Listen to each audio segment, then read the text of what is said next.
3 video देखने के बाद चाहे तू चाहे या ना चाहे तेरे अंदर अनब्रेकेबल डिसिप्लिन घुस जाएगा। Number 1, why do we fall, ये तेरी औकात दिखाएगी क्यों तू बार बार गिरता है और उठता नहीं। नंबर 2, लॉ ऑफ अट्रैक्शन, ये वो सिखाएगी जो 90% लोग सिर्फ दिखावा करते हैं, लेकिन अगर तूने इसके टास्क पूरे कर लिए तो तू खुद की इज्जत करना सीख जाएगा।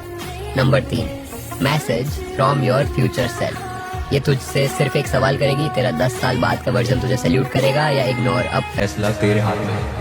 अगर रेडी है अपने पुराने वर्जन को बदलने के लिए तो आज से ही इम्प्लीमेंट करना शुरू कर, वरना रिग्रेट पक्का है। अब फैसला तेरे हाथ में है। अगर तू सच में रेडी है अपने पुराने वर्जन को बदलने के लिए तो कमेंट में लिख आई एम रेडी, ताकि पहला कदम आज ही उठ सके। Please subscribe and like and comment, okay.